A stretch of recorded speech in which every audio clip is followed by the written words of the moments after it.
Welcome back to the Grand Solar Minimum channel. Today is Thursday, August 1st, 2019. Hope everyone's having a good week so far.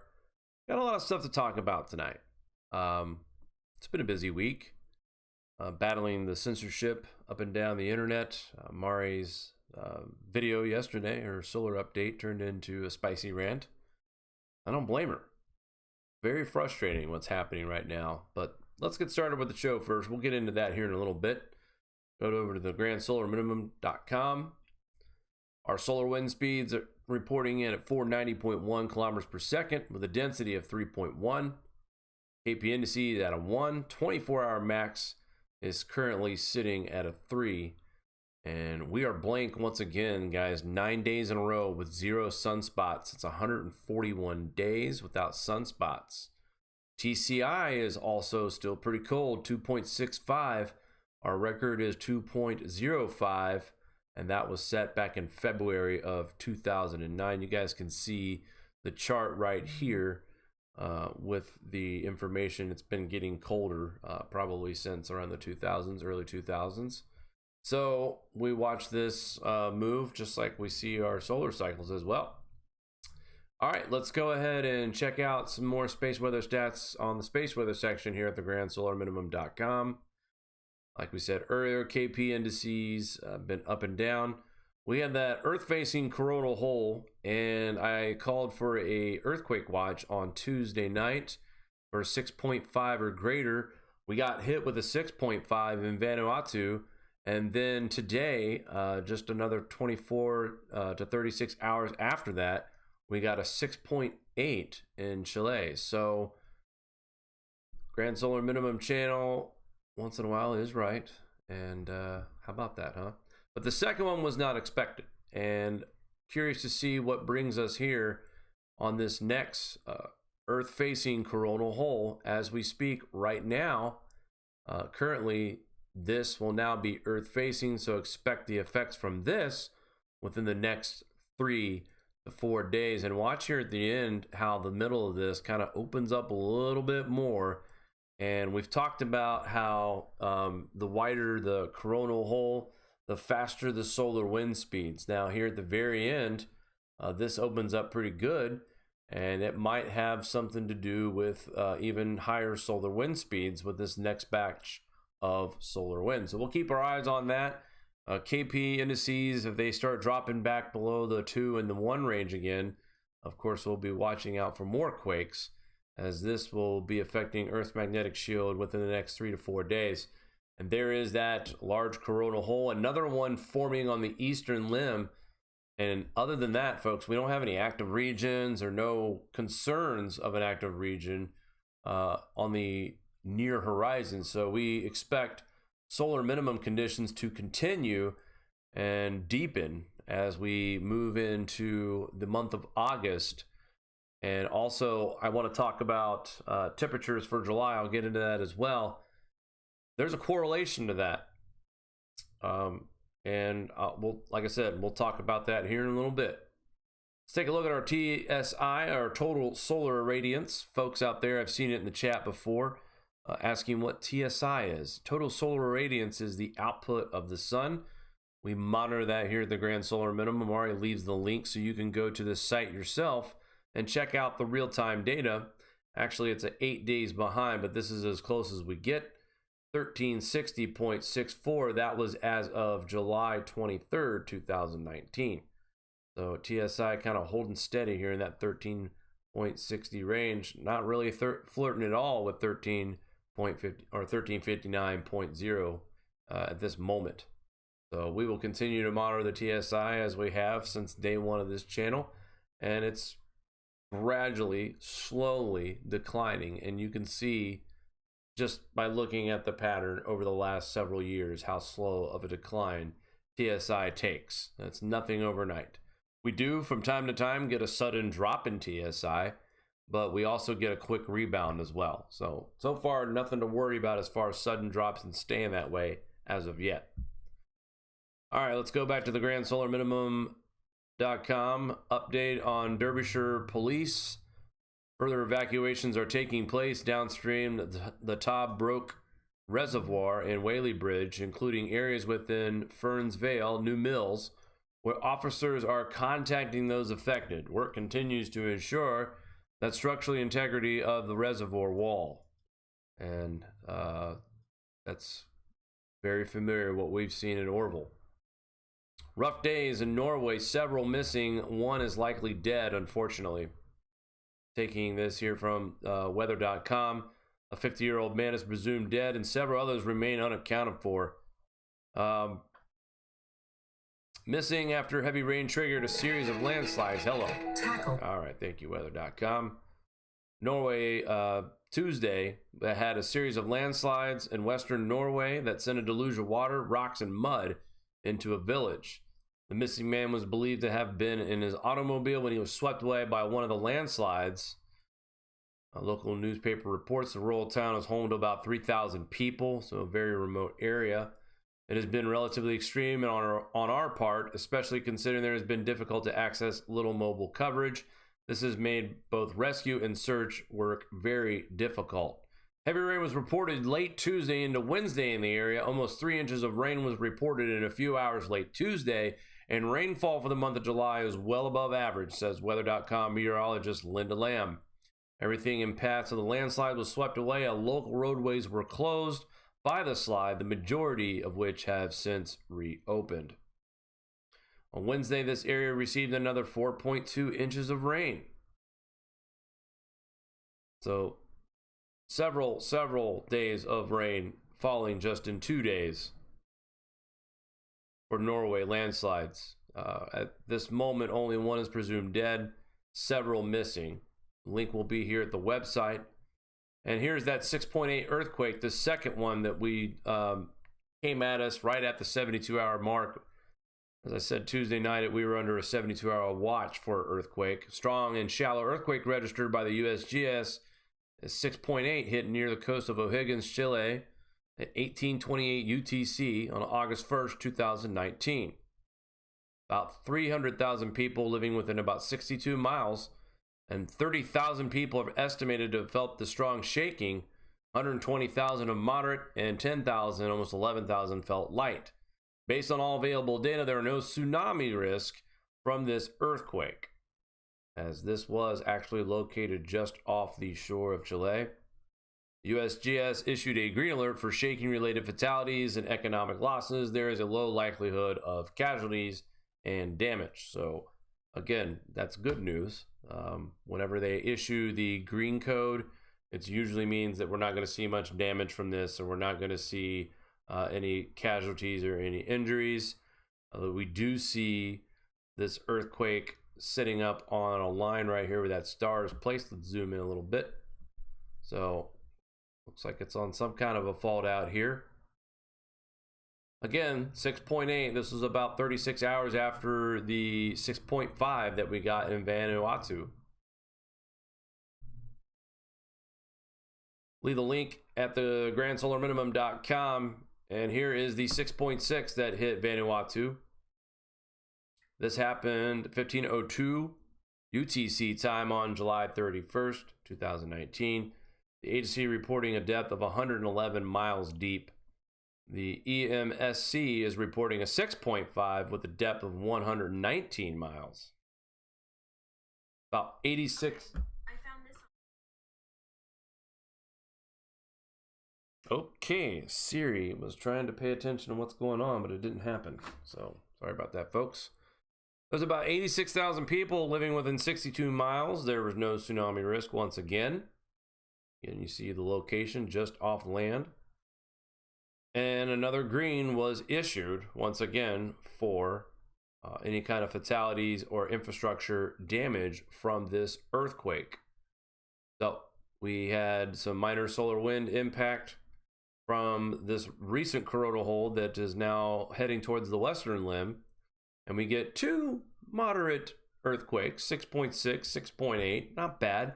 Thankfully, no injury, no concerns, no anything that's going to hurt anybody.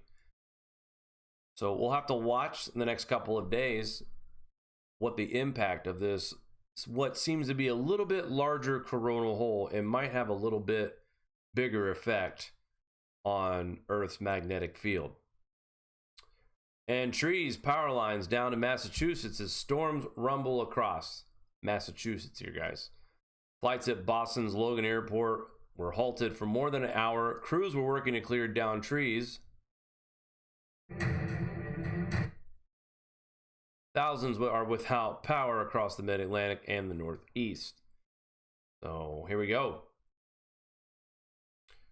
More than trees were toppled and power lines were down as storms rolled across Massachusetts. Wind gusts up to 74 miles an hour recorded at Logan Airport, according to the National Weather Service. Let's take a look at some footage here. Hail and heavy rainfall. Hail and heavy rainfall were also reported in some areas. A pregnant woman and her son were rescued from a stranded car in Natick, Massachusetts, about 20 miles west of Boston. The police department in Massachusetts, just north of Springfield, posted several pictures of showing downed trees and power lines and water standing in streets. The city's official Twitter page posted that there was evidence of possible microbursts. I'd say so. Check out this cul-de-sac right here. I'll zoom in a little bit if I can. Yep. So definitely water above the curb line there. Probably ankle deep. Short period of time. There were at least 2 reports of trees falling on cars, including one in Chicopee and one in the Boston area where a driver, Jeremy Gones, and a passenger were sitting in a car. Wow. The next thing you know, the tree comes down. It was unbelievable. Standing next to the red, and they were lucky that they didn't get seriously hurt. Hundreds of flights were also canceled or delayed at several other major airports in the region, including Baltimore, Washington International Airport, Philadelphia International, Newark International, and New York's John F. Kennedy International. More than 12,000 and a half are without power in Massachusetts as of 5:50 earlier this evening. 20,000 homes and businesses in New Jersey and 11,000 were reported in Pennsylvania. So again, another report of Northeast and East Coast severe weather. We have seen, it's like I've kind of talked about this a couple different times throughout our programs.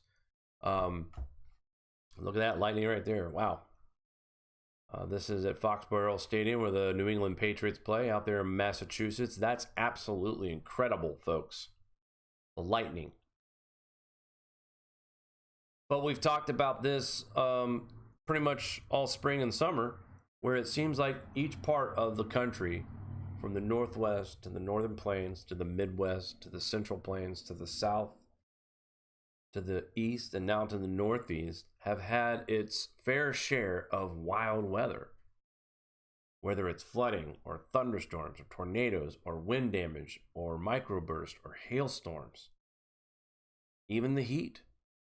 It has taken a turn, each part of this country. I don't think I've ever remember seeing the country take a beating like this as far as the weather goes, where each spot of the country gets blasted for a little while. Some are continuing to get blasted. So, interesting stuff, guys. We'll be right back. Don't go anywhere. Do you like this show? Give us a thumbs up. Want to support us more? Share to your favorite social media platform. Buy a t-shirt or become a Patreon. All links are in the description below. All right, so as I mentioned earlier, Mari had to let it go a little bit on her summer camp. Climate Police, spicy Mari rant. Gotta love them. And every once in a while, it just gets a little bit too much, guys. I during the day, 10 hours, 12 hours a day, I have a full-time job. And on the side, Mari pretty much helps me get up to speed, reading me papers, showing me videos, talking about this, talking about that. A lot going on. And it's been frustrating lately with the censoring and how bad it's getting out there when it comes to trying to get this information out. The one thing that you'll always hear me talk about on this channel, the Grand Solar Minimum, is that when we show you guys these articles, 9 times out of 10, we have direct links to the data that goes into the decision process of what article we're showing you or what claim we're debunking or whatever. So it's really frustrating when you hear some of these wannabe politicians that want to be our president coming up speak. And then you read articles like Mari pointed out the other day in this video talking about this global warming summit, so to speak, where people that are going to be at this, I don't even want to talk about it, I don't even want to mention it by name, I don't want to mention anyone's names involved with it. Every time we ever even come close to mentioning names about people that are involved on the other side of this, we usually get dinged. So there's an event going on where all these people who unfortunately are very rich and have a lot of money are having a powwow about how climate change is man-made. And Mari lets it go a little bit here in this summer camp rant, and I don't blame her. I know I was infuriated when she read me the article and some of the names that were on the list. And this goes back from me talking to people that I work with, or Mari, or you people out there, that we continue to see, I don't want to call it lazy, but it's easier for people to just trust certain celebrities and high profile politicians and take their word for it, versus taking the time like you folks do on an almost daily basis. Because it's not just our channel you're watching. There's several other channels that are reporting on this and are doing a good job and are giving out good information. So you guys are watching all of us. That's a daily thing. That's a learning process. That's work. You guys are taking the time to actually look at the data. You're also looking at the links and the resources that we're using. So it's not like that we're making claims without proof. But yet, time after time after time, we see the AGW making claims, and they don't attach any kind of proof with their claims in the articles that we read on very trusted, popular news sites. That's frustrating. So I encourage everybody to give it a listen. And the video below it, Mari is starting a learning series. Look, this video is well presented. I've reviewed it twice before we published it. Mari does a great job at mentioning the introduction basics. There will be more of these coming out in the future. And when we went to put this one out, you wouldn't believe the numbers that were coming in. This video was buried. Nobody saw it. Nobody got a notification for it. And what usually would bring us in 3, 4, 5,000 views on a video that's produced like this, we are well below that number. In fact, it took us almost 36 hours to break the 1,000 view mark, which again, that has a lot to do with a lot of you folks who are being either unsubscribed from the channel, or your notification bell changes to personalize instead of all, which a lot of folks are leaving comments on our videos telling us, hey, look, I had to subscribe to your channel, or I had to change my notifications to all again. One person said the only time they get notifications about our shows is when they unsubscribe from the channel. So I'm a firm believer of information being suppressed when the truth is dangerously 100%. And there is a reason why this information is being suppressed. We've talked about this over and over again. The elite, the powers that be, want to control the food. They want to control the economy. They want to be in control when it finally does go to crap. They have to have a firm control of this. They can't have thousands or millions of self-reliant people out there who don't need any help from the government, right? Because what sense does it make to even have one again if you find a way to make it work without one? Think about that for a minute. Think about all those bills that we pay right now, utility bills, all that electricity that money we're spending on for, even gas. The way we get taxed on carbon. The average pump is selling unleaded gas up here around $2.75. I bet if you take out the state taxes and all the federal taxes, you're probably only looking at really $1.30 in real price of gas. But because of these stupid policies and somehow these weird politicians who get elected and somehow enforce these numbers, these policies, it doesn't benefit any of us at all. So, all right, before I get way too off base here, let's continue with the show. Links for those videos are right there. I want you guys to check those out when you get the chance. Gotcha. Thank you, Mari. So what I'm getting ready to show you guys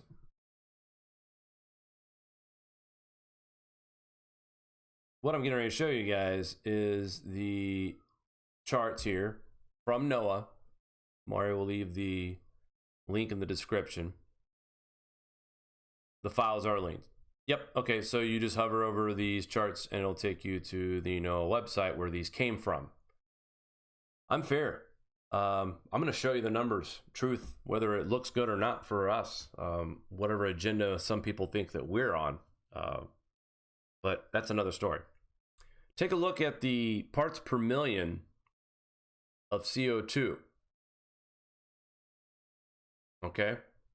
Seeing this, guys? We're at record levels, higher than we've ever seen them before the 1970s. That's undoubtable. With all the volcanoes and earthquakes, some of the wildfires have contributed, not much. But volcanoes, earthquakes, definitely. When the oceans warm, CO2 is emitted. We get, think about that alone. When you talk about man's contribution, and the world is 72% water, think about how natural the contribution of CO2 is compared to man, and how much more is there. All right.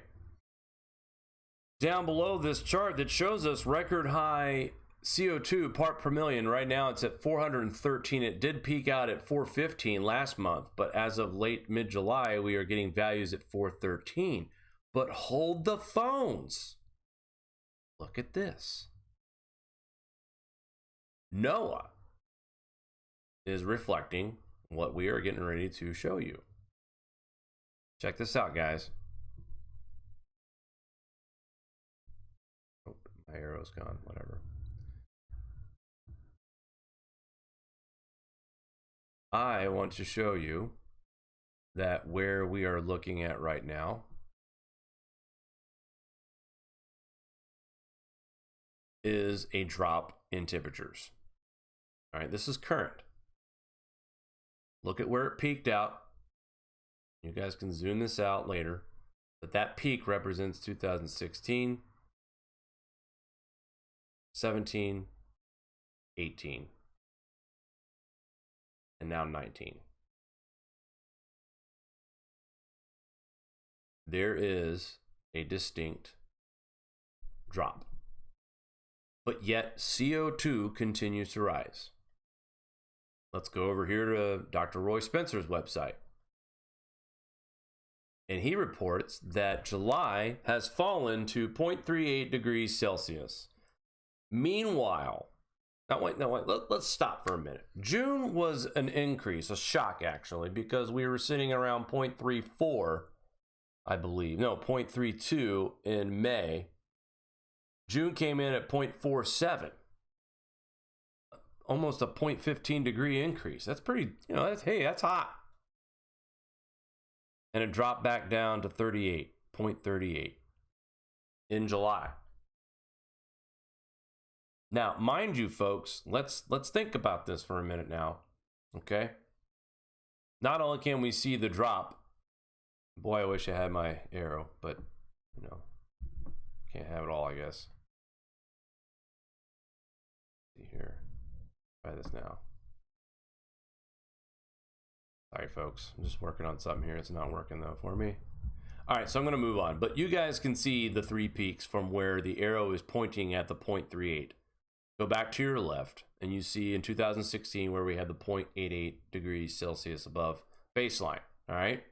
So each year we see this temperature begin to decline with these little mini peaks that happen from time to time. That 0.63 is from late 2017, around September of 2017. The 0.47 was here in 2019. So interesting enough, we had a peak in 16, we had another peak in late 17, and now we have another peak in mid 19, but they're all dropping. Each peak is lower than the one before it. Again, there is the correlation right there with what they're saying at UAH, all right, and what they're saying in NOAA. It's the same drop. Look. They're both staggered. All right. So, when you hear people talk about how man-made climate change and we put too much carbon dioxide in the atmosphere, when you hear somebody say something like that, folks, I want you to remember something. They don't understand how CO2 works, okay? So we have to restrain from calling them names or stupid because they don't know any better. If they did, they wouldn't tell you that CO2 is the reason why we're warming, okay? The raw data from NOAA and UAH, thanks to the work of Dr. Roy Spencer and others, this information lines up right by each other. Oh, let me add one more thing. How was that space weather in the month of July? Maybe one or two small sunspots that were appearing on our sun for a total of 4 days? Wasn't there a month that we didn't have any sunspot activity at all? Could that have been part of the reason why the cooling began in July from June? June was 0.47. This is a 0.09 degree drop. In my opinion, that's pretty significant because it was over a 0.15 degree increase from May to June, and then a 0.09 degree drop from June to July.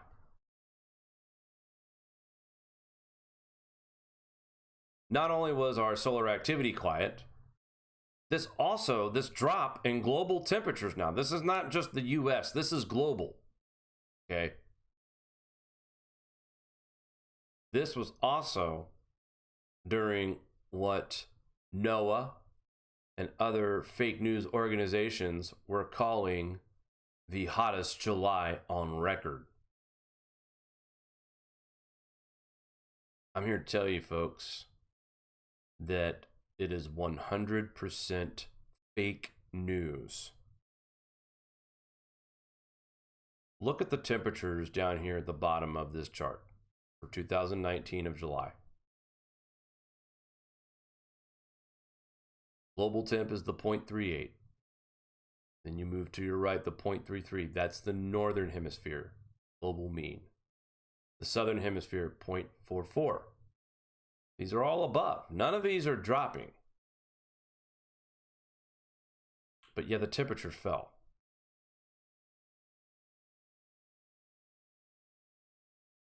Something ain't adding up, folks. And it's the carbon dioxide theory. The fact that we continue to hear about the higher carbon dioxide gets, the more temperature rise we see. Well, global temperatures for July were down 0.09 degrees Celsius. All right. What's August going to look like? I can talk about that too here later in our broadcast as well. And that will also correlate well with what I'm showing you here with CO2, the solar activity that we talk about, or the lack thereof, and the temperature drop that NOAA is also showing us as well. Now, those of you who have been in favor of this warming stuff, you'll see that right now we are still in the bulk of the warming. That is true. What's wrong? Oh. We've declined. It shows the decline, yes. My point is that we are on the descent. So if you guys think things are bad now, I mean, we haven't seen anything yet. That's my point. We are dropping from that peak, and dropping, in my opinion, a lot rapidly than we rose to that point. Poorly cited weather station leads to fake record in Germany. You don't say. During last week's record-setting European heat wave, Germany's previous record of 40.3 was impressively shattered by the measurement station located at the northwest city of Lingen. That's near the Dutch border, some 50 kilometers from where I live. This is Pierre Gosselin, guest writer here. So here we go. The photo here shows the station is located right near a DWD building, which is shielded from the wind by grown trees and is located not far from a public swimming pool. There's the weather station right there, folks. And this goes back to with what I was saying the other day when I was driving on the highway and I saw one of these weather stations on the side of the road in a similar location. Trees are removed. It's a clearing area, you know, conveniently for that area. A good space. SPACEWEATHER meteorologist wrote an extra heat possibly could be heating the station up by another 3 degrees. The DWD accepts the overheated reading. Germany's DWD National Weather Service has even confirmed that the station sitting is no longer adequate and that a move to a new site has already been long planned. But despite the acknowledgement of the poor sitting, the DWD went ahead and confirmed the reading as valid. The 42.6 degree reading now stands as Germany's new all-time high record temperature, no matter how questionable the reading may be. Valid? All right, I'm just going to stop right there. I mean, come on. Another example. And I just don't understand how people can talk out of the side of their mouth and get away with it. They are confirming that this weather station is in a bad spot to be reading record-breaking temperatures for the heat. However, we're going to go ahead and accept it, even though we know that it's probably about 3 degrees off anyway, right? If it's 3 degrees off Celsius, I mean, that's 39.6. That's below the record, more than likely. So, next question is, the DWD must have a lot of money riding on the man-made global warming theory. Of course they do. Germany is one of the leaders in the renewable energy sector. We also reported on how it's failing at this current time. So, question to you out there, why is it that all of you folks out there who are talking about this record shattering temperatures from inadequate spots that shouldn't be recording temperatures? I mean, this guy here is talking about how he lives 50 kilometers east of Lingen. His thermometer showed 38.2 degrees. That's unofficial, of course, but it made the Lingen reading look suspicious. I mean, he's almost a full 4.5 degrees below what the record was, and he's only 50 kilometers away. Not impossible that the heat difference can be that much in that short of distance, but again, it's suspect because he knows how hot it was. I just said it was 3 degrees off and then find out that it was 38.2, so it could have been worse. So 3 is being generous. But my point is that, and you can get the full report on this, by the way, at No Trick Zone. My point is that you hear all these terror comments about, you know, planet's hottest month on record. But the real proof is right here.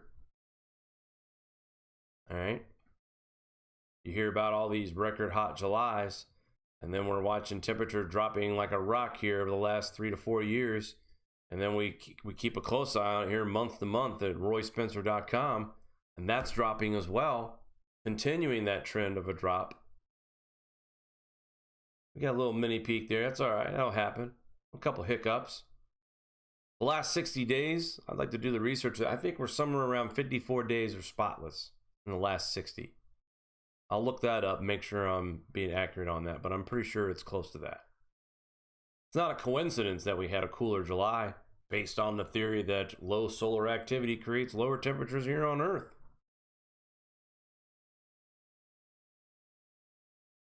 Common fantasy. Red states are dumping coal for solar. Oh boy. Arizona. I get it.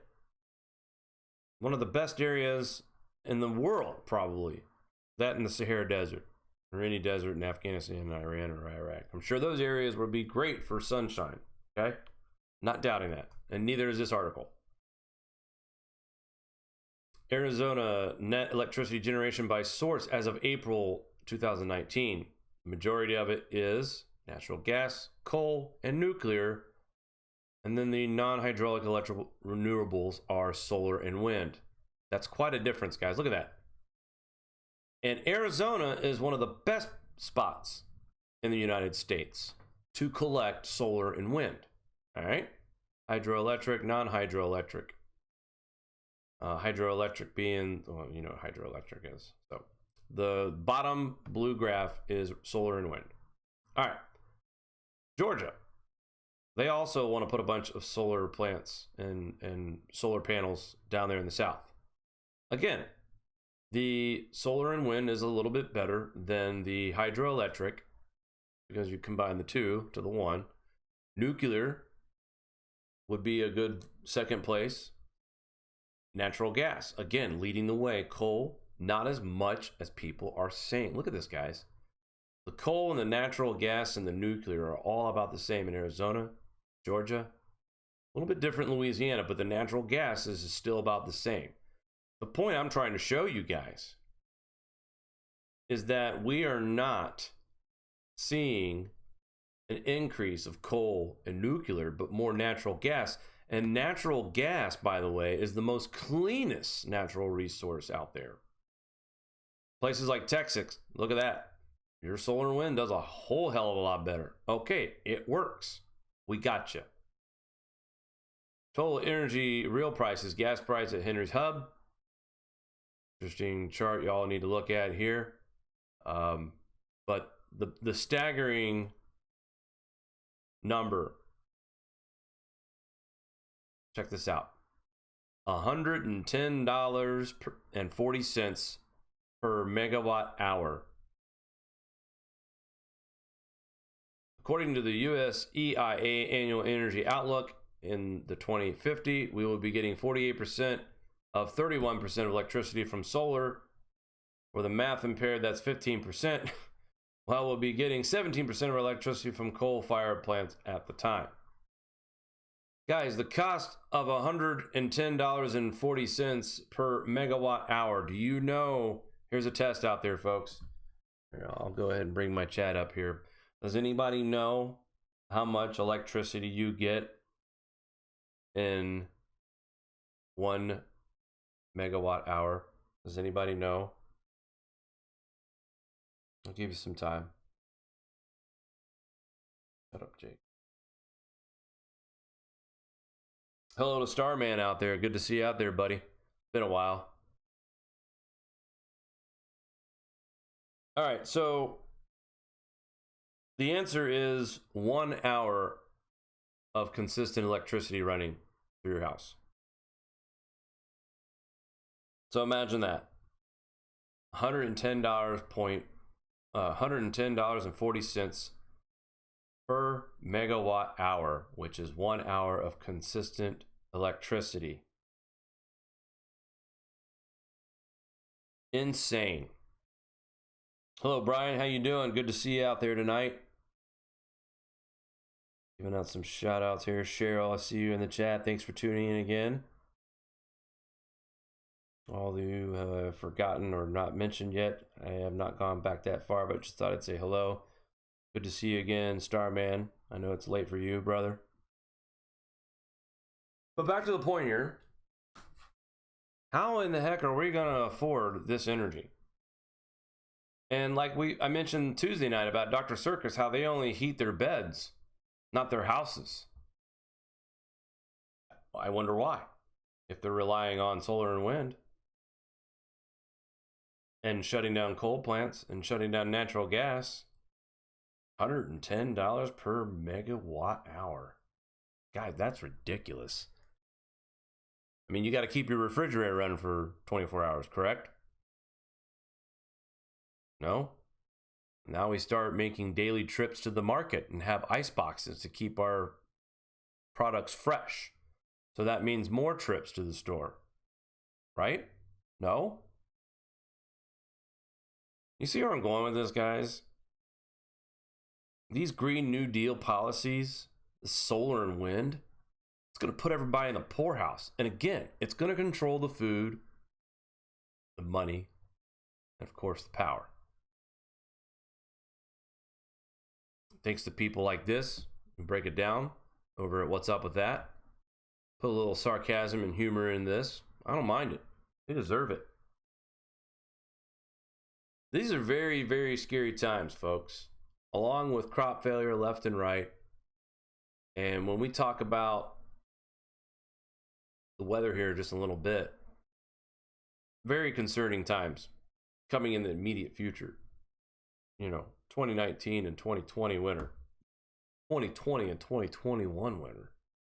That's what I'm saying too.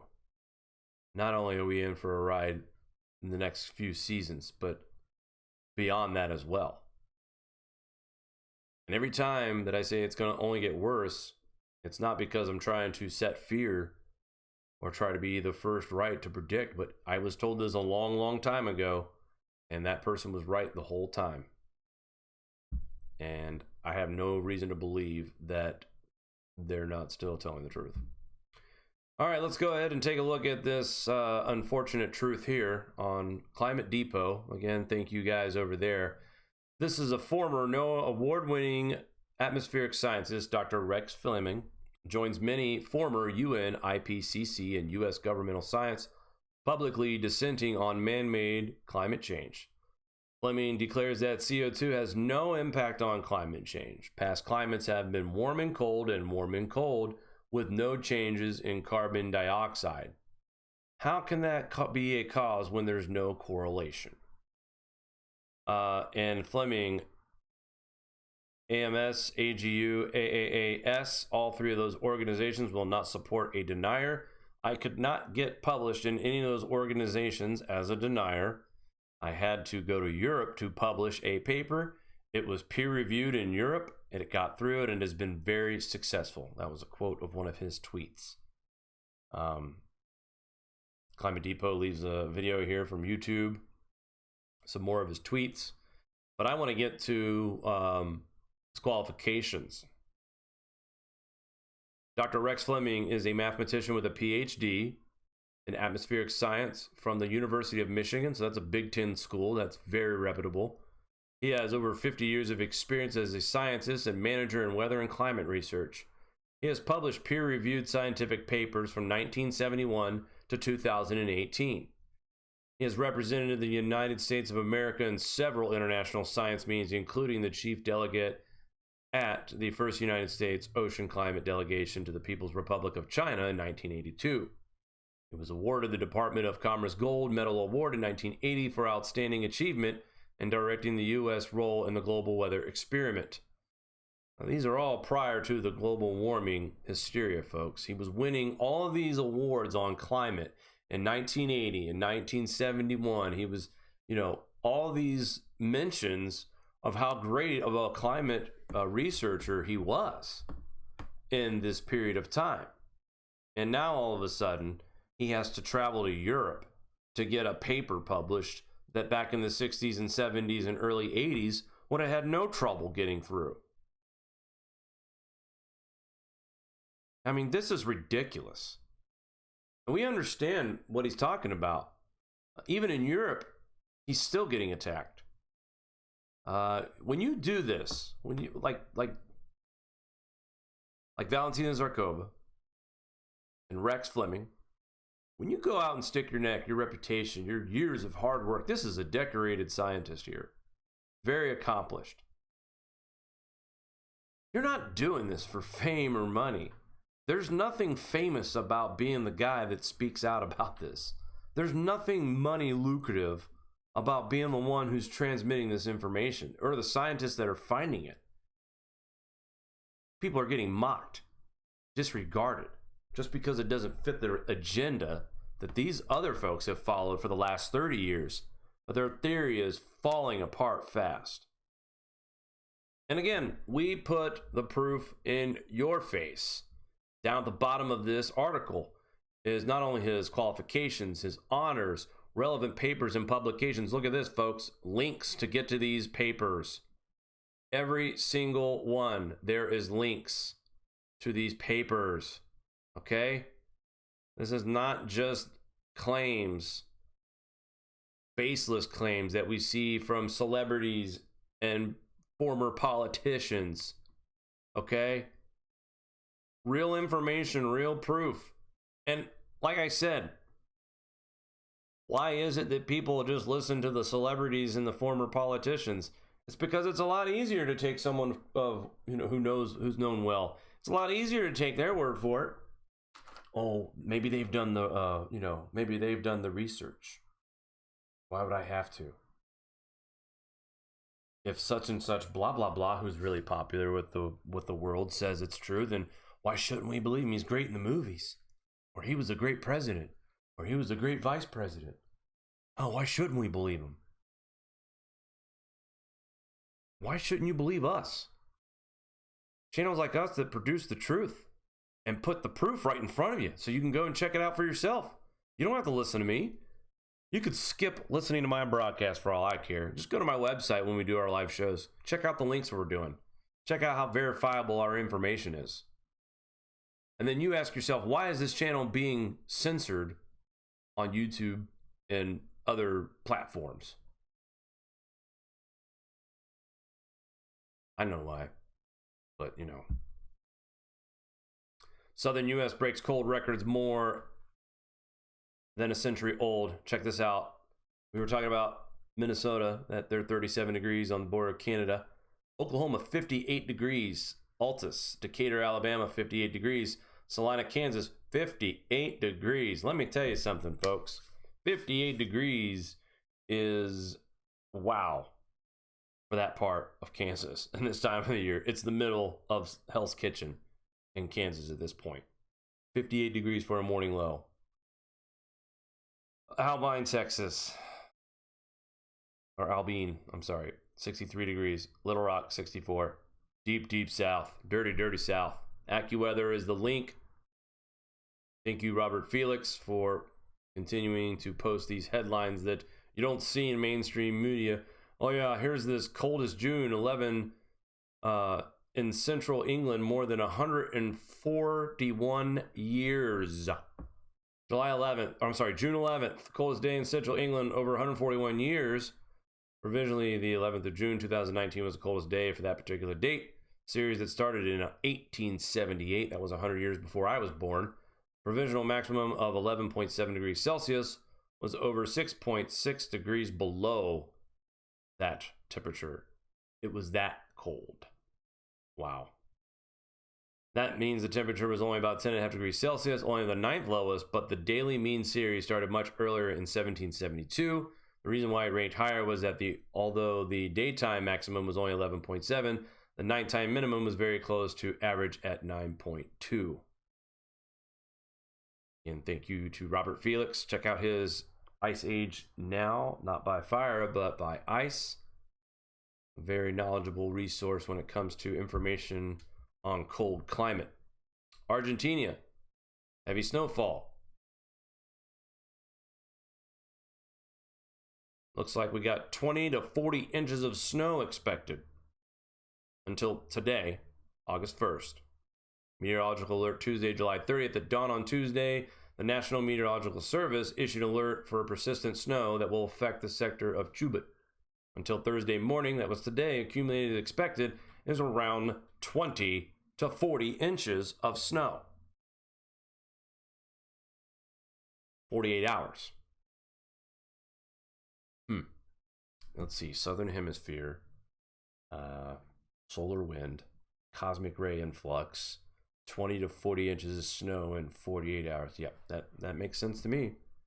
I know some of you folks in the AGW are, crying out pseudoscience, and it's because you don't understand it, really.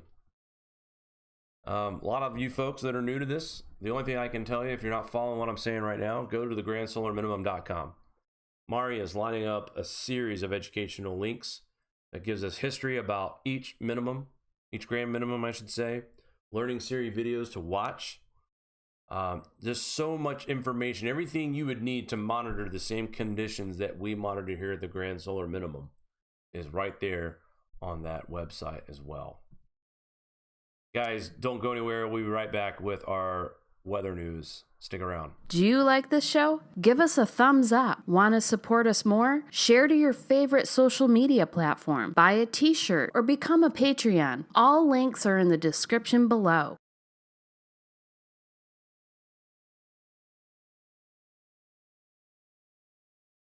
All right, so remember I was talking about July, low solar activity, July being the hottest month, blah, blah, blah. Going into August 1st, we get the Roy Spencer temperature anomaly for the global, for UAH global temperatures, I should say. And they're lower for July. And then we look at August, and the light blue is just slightly below average temperatures. Okay, that's what that means. But in the states where these temperatures are going to be slightly below average is going to be because of a lot of moisture that's going to be heading from the northwest through these areas where it's going to be in the blue. And then we're going to be watching the deep south as well. So right now we're seeing above average temperatures in the northeast and in the southwest. So far, I don't see any reason not to agree with these predictions at this time, just based on local forecasts around here and what our local outlook is going to look like. I'm not going to disagree with this forecast here. What concerns me about this forecast is that we are going to be looking at cooler temperatures in Nebraska, Kansas, Iowa, Missouri, parts of Arkansas, Indiana, Illinois, Ohio, Southwest Ohio, Kentucky, Tennessee, Minnesota, Wisconsin, the Dakotas, and most of Colorado. And the agriculture industry in these areas, like I sound like a broken record, I know, but it really needs August to act like August. And this is not encouraging. So we got already cooler temperatures expected. That doesn't mean it's going to be cold and hoodie and jean weather, but lower temperatures are expected in August in this area. So I wanted to point that out with the fact that we've had low solar activity. Is it really a shock and surprise that we are going to see cooler temperatures? We've been hearing rumblings about it since mid-July that we are going to see a cool down around August 7th through the 15th, where temperatures in most parts of the United States are going to be below average on the temperatures. Again, this article here, I'm not going to read this really. I just wanted to show you the headline. Let's take a quick glimpse, really quick. We've already seen weather.com admit why we had such cold snaps last winter. And they actually agreed that it was because of where we were in the solar cycle. And I just wanted to briefly grace, because you never know, they could surprise you again. But I'm pretty sure, yeah, so they don't mention that.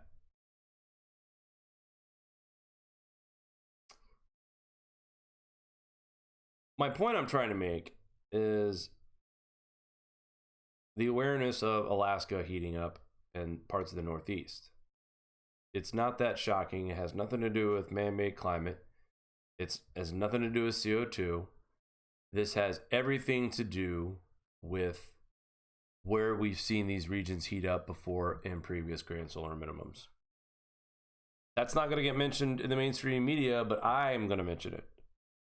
So if Alaska had a record hot month, I'm not shocked. I'm not worried either, because I know on the eastern side of the Arctic here, where Greenland and all that, we're talking some record first-year ice up to 3 meters thick, where we reported on Tuesday night that kind of first-year ice should simply not exist.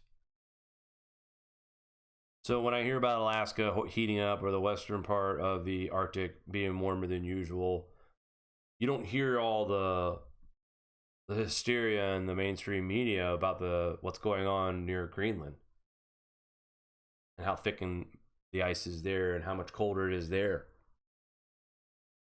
If cold air moves from one area and replaced by a warm air, that cold air is going somewhere as well. And if it's already cold in one other region, then it's just going to be colder air into that region as well. But you won't hear the balance of this, guys, is what I'm trying to say. Is that you won't hear about it when it gets colder in a section that's already cold, when another area warms up.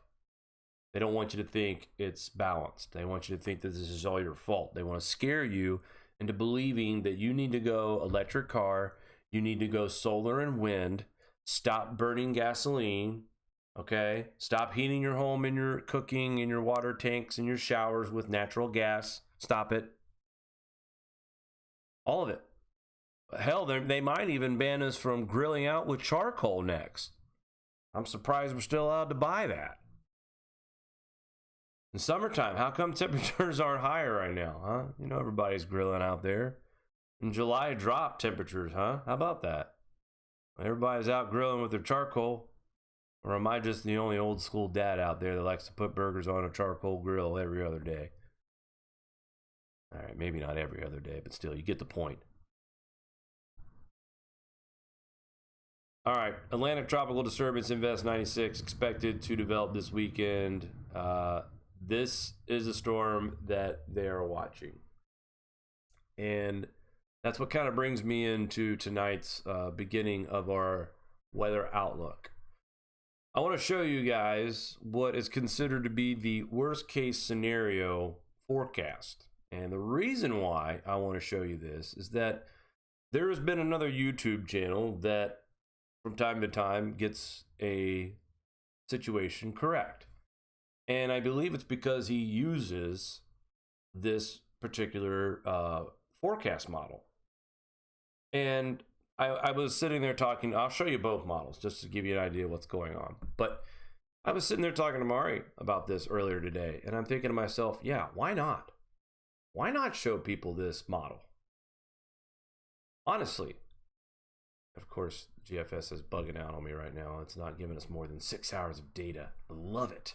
Oh, I love it. I'm going to close this out, guys, to be honest with you. Let me put it on something else while we're talking here. But I was talking to Mari, and we were talking about how basically the weather has gotten more extreme. That is true. We have seen these storms that lately have been the worst case scenario over and over again. That's true as well. So I think it's time that we probably start looking at two different models, especially when it comes to certain forecasts at this time of year, because the temperatures support this potential forecast. And I'm not having any luck, by the way, folks. I tried to load this up. Okay, here we go. Maybe I have to do this. Bear with me. I've almost got it. Giving me a hard time. Finally, I think we got it, but let's see what's happening here. Because I'm on the 18Z. All right. Almost got it ready for you guys. Just bear with me here. So what I want to do is I want to start talking about the best case scenario and the worst case scenario, especially when we're talking about tropical weather, okay? First and foremost. All right. Let's go ahead and start off. Take a look at our GFS forecast outlook. Pay very close attention to the southeast. Right now we have... Tell everybody to stand by. It's coming back. I gotta get on my phone. It's back. All right, looks like we got our signal interrupted. We apologize for that. Again, here we are talking about worst case scenario. I'm sure that's probably why this is happening. We do apologize out there. Every once in a while, our broadcasts do get interrupted. Something pings our internet, and we go offline for a minute. I don't know where I left off, but where I'm going with this is that we're showing you a model here that's worst case scenario. And basically, the reason why we're seeing all this moisture here is this high pressure system that's churning out. Now, check this out here. It's approaching Florida. This is August 8th. All right, getting through the Keys. The system grows pretty good. What's concerning about this storm is how long it hovers, and it's staying there because of this high pressure wedge. Here we are August 10th, making approach to Florida, but not quite doing a landfall.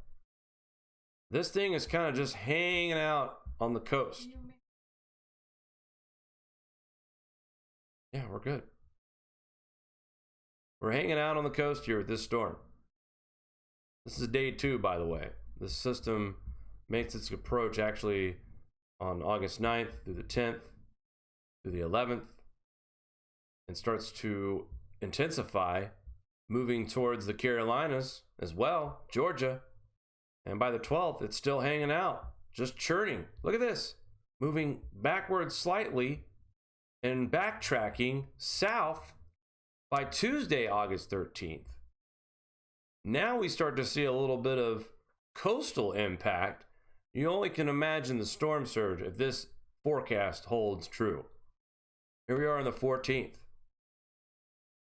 Still on the 14th. Very intense. Look at this. Let's see how. 9:58. So we're about a category 3 at this point. 9:55. Now we're starting to move on midday Wednesday. Look at all the moisture out here in the eastern Atlantic, by the way.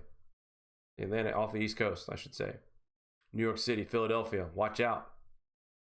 This storm starts to make its way up the coast. South Carolina, North Carolina. Very intense storm.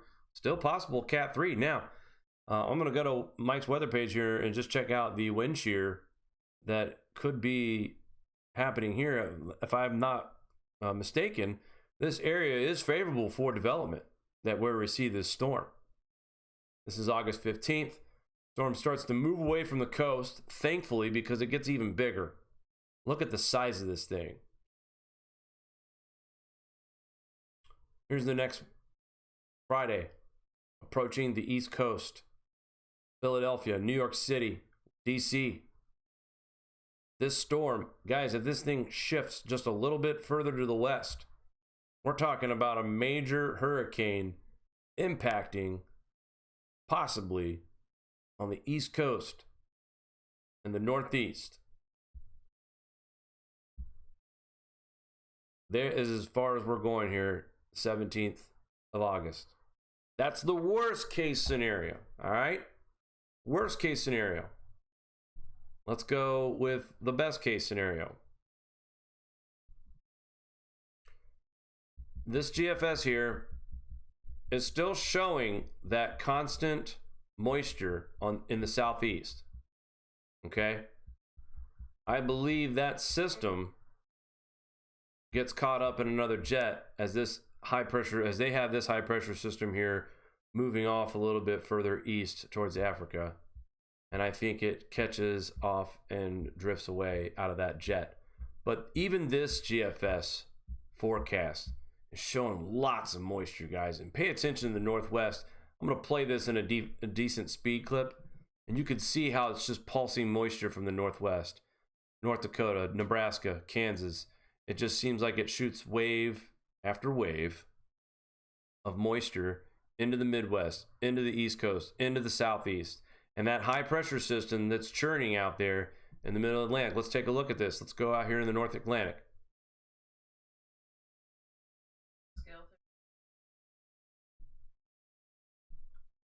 What one? Thank you, Starman. Doesn't go out that far.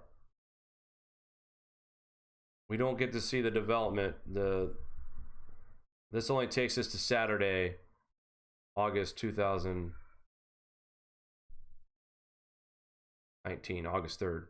Yeah, it doesn't go out that far, unfortunately. Let's see how far we can get to the 4th, 5th, still not seeing anything.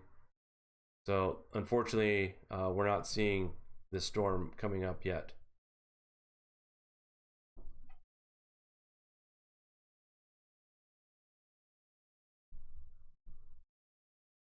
But what I wanted to see out here in the North Atlantic is where this high pressure system is going to be. And that's really going to be the fact. Now right here, you guys can see it smack dab in the middle. So this is going to be the key factor of what happens, I think, in the Atlantic. And in this particular forecast model, it is not showing this tropical storm system because, again, this is not the worst case scenario. But when we go to the worst case scenario, we see it very clearly. Coming off the coast of Africa, it's just a low right about here. Starts to get a little bit organized.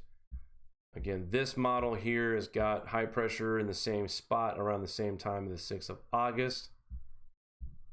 And then things really pick up here on the 8th of August as we see 3 high pressure systems across the Atlantic which, you know, I read earlier by Judah Cohen that what's happening right now is forgive me, what is causing these Greenland blocks right now, but he talked about how we are seeing these Greenland blocks already forming due to current situation in our jet stream. So two people are, well, this model of GFS is calling it, and Judah Cohen possibly could be hinting towards this high pressure block that is needed for this storm to make its way into the eastern part of Florida. But this storm sits in churns for a few days and finally takes off. Comes really close to the East Coast, guys. That's what I'm watching here is high pressure systems here where it stays. I guess the best news could be is that these high pressure systems aren't sitting right over the middle of the Atlantic, but considering that's where they're supposed to be this time of year. Again, I'm not a meteorologist. I'm just showing you a different model that is worst case scenario versus the best case scenario. And the reason why is that we need to be aware of both. That way we can have a plan just in case. There's models that are showing this. There are people that work in the climate field that are predicting certain high pressure systems in areas that will make this situation favorable. But it's also important to make sure that we keep the sanity as well and show the more realistic stuff. And unfortunately, right now, this current GFS model that we use 100% of the time is not showing the development or this possible storm like the models that we were just showing you a minute ago. And folks, forgive me here because I have lost everything apparently. What a well tight show tonight, huh, folks? You got the internet gremlins messing with us. I must have hit the attention span lottery tonight, let me tell you.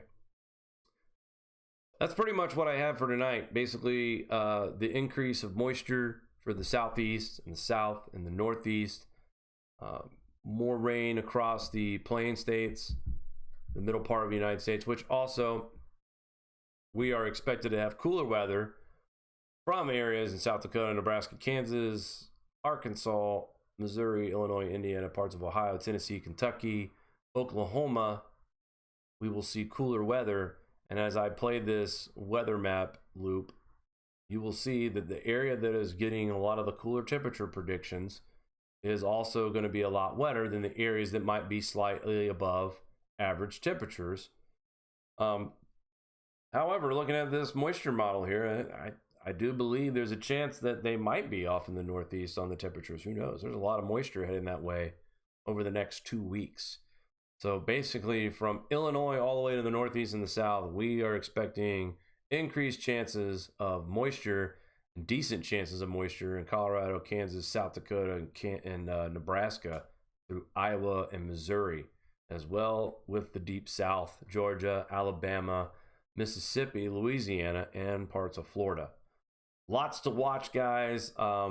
Lots of things to keep our eyes on with earthquakes and volcanoes and possibility of hurricanes now picking up as we are getting into that season. Mara, would you like to say hello to everybody out in the chat tonight? I'll say a quick hello.